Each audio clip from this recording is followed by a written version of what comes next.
Thyroid diet chart. যে খাবারগুলো থাইরয়েডের রোগীদের জন্য বিষ। Hypothyroidism died in Bengali. Thyroid শব্দটা ছোট্ট, কিন্তু এর জ্বালায় আপনার জীবনটা প্রায় অতিষ্ঠ, তাই না? আয়নার সামনে দাঁড়ালে দেখছেন হু হু করে ওজন বাড়ছে, চিরুনি চালালেই মুঠো মুঠো চুল ঝরছে, আর সারাদিন একটা রাজ্যের ক্লান্তি। আপনি হন্যে হয়ে খুঁজছেন একটা পারফেক্ট থাইরয়েড ডায়েট চার্ট। ভাবছেন রোজ তো ইন্টারনেট ঘেঁটে থাইরয়েড রোগীর খাবার তালিকা মেনেই হেলদি খাবার খাচ্ছি, তাও আমার থাইরয়েড বসে থাকছে না কেন? একদম ওখানেই থেমে যান। আপনি হয়তো জানেনই না, যাকে আপনি থাইরয়েড কমানোর সুপার হেলদি খাবার ভেবে রোজ গিলছেন, আপনার রান্নাঘরের সেই অতি পরিচিত নিরীহ খাবারগুলোই প্রতিদিন আপনার থাইরয়েডের গলা টিপে ধরছে। আজ আমি আপনাদের দেব এমন একটা নিখুঁত হাইপোথাইরয়েডিজম ডায়েট, যা ইউটিউবে হয়তো আগে কেউ এত সহজে বুঝিয়ে বলেনি। আজ ফাঁস করব থাইরয়েড হলে কি কি খাওয়া নিষেধ, আর ঠিক কোন কোন থাইরয়েডের খাবার খেলে গলার ভেতরের এই রাক্ষসটা শান্ত প্রজাপতি হয়ে যাবে। ইন্টারনেটে থাইরয়েড কমানোর উপায় খুঁজতে গিয়ে বা বিদেশি thyroid weight loss diet Bengali follow করতে গিয়ে আপনারা রোজ হেসেলে যে ভয়ঙ্কর ভুলগুলো করছেন, আজ তার পর্দা ফাঁস হবে। ভিডিওটা স্কিপ করলে সারা জীবন হয়তো ওই থাইরয়েডের বড়ি আর ক্লান্তি নিয়েই কাটাতে হবে।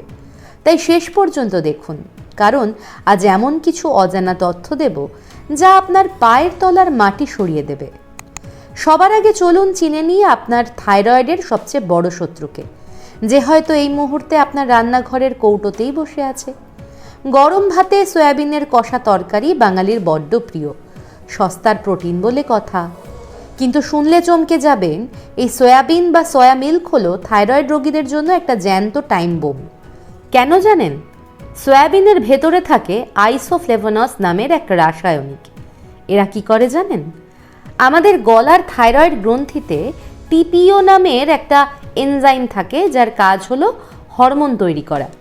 সয়াবিন সরাসরি গিয়ে ওই টিপিওর হাত পা বেঁধে দেয়, অর্থাৎ আপনার থাইরয়েড কারখানার মেইন সুইচটাই অফ করে দেয় সয়াবিন।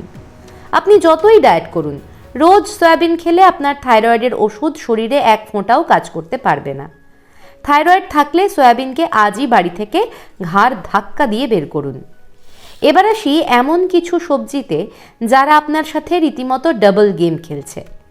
শীতের রাতে রুটির সাথে কচি ফুলকপির রসা বা বাঁধাকপির তরকারি তো জমিয়ে খাচ্ছেন, কিংবা ওজন কমাতে ব্রোকলি, শালগম বা মূলার স্যালাড। গ্রাম বাংলার মাটির কাছাকাছি থাকা এই সুন্দর পাতাওয়ালা সবজিগুলোও তো আমাদের প্রাণ।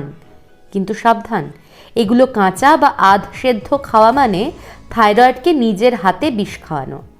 বিজ্ঞানের ভাষায় এদের বলা হয় গয়েট্রোজেনাস। থাইরয়েড হরমোন তৈরি হওয়ার প্রধান কাঁচামাল হলো আয়োডিন।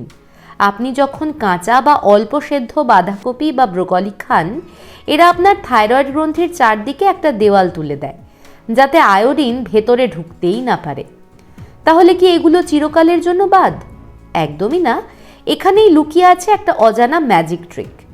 এদের বিষ দাঁত ভাঙতে হলে ফুটন্ত গরম জলে খুব ভালো করে 5-7 মিনিট সেদ্ধ করে নেবেন। তাপে এদের ভেতরের ওই ক্ষতিকর এনজাইমটা মরে যায়। তারপর সেই সেদ্ধ জলটা বেসিনে ফেলে দিয়ে তবেই তরকারি রাঁধবেন। ব্যাস, রাক্ষস একদম শান্ত। সপ্তাহে 2-1 দিন অনায়াসে তৃপ্তি করে খান। আচ্ছা, একটা অদ্ভুত প্রশ্ন করি। রাতে আটা রুটি খাওয়ার পর কি আপনার প্রায়ই গ্যাস হয়, পেট ফাঁপে বা গা হাত পা ব্যথা করে? ভাবছেন থাইরয়েডের সাথে রুটির কি সম্পর্ক? মারাত্মক সম্পর্ক। আটা বা ময়দায় থাকে গ্লুটেন। যাদের হাসিমোটোস আছে, তাদের শরীর এই গ্লুটেনকে থাইরয়েডের কোষ ভেবে ভুল করে। ফলে রুটি খেলেই শরীরের রোগ প্রতিরোধ ক্ষমতা নিজের থাইরয়েডকেই আক্রমণ করতে শুরু করে।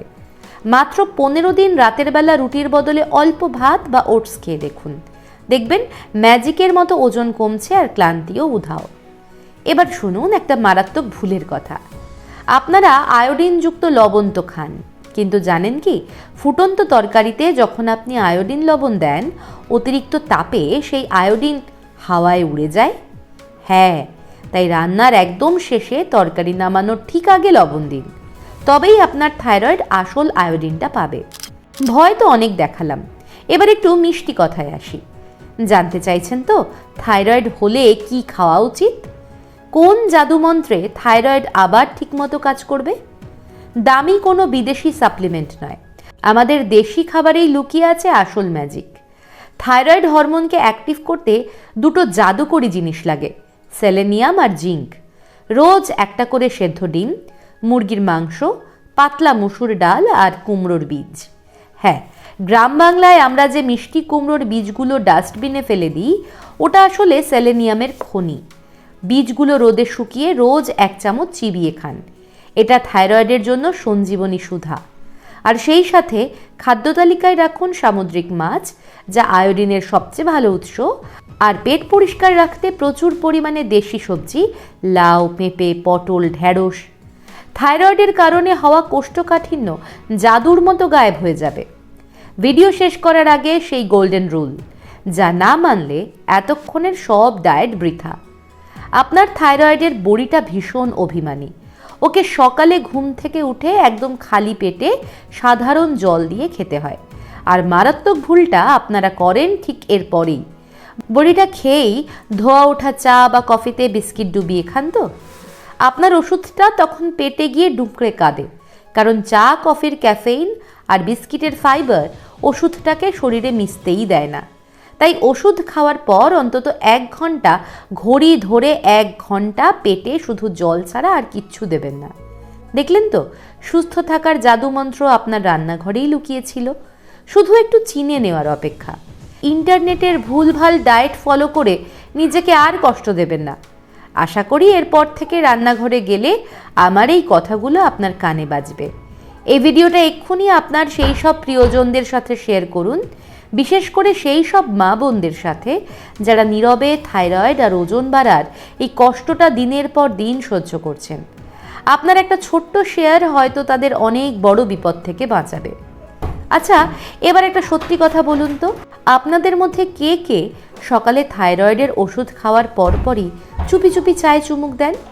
আর কে কে কাঁচা ব্রোকলির স্যালাড খান? একদম সত্যি করে কমেন্ট করে জানান, আমি কিন্তু সবার কমেন্ট পড়ব। আপনাদের উত্তরের অপেক্ষায় থাকলাম। দেখা হচ্ছে পরের ভিডিওতে। ততক্ষণের জন্য খুব ভালো থাকুন, হাসি খুশি থাকুন আর নিজের খেয়াল রাখুন।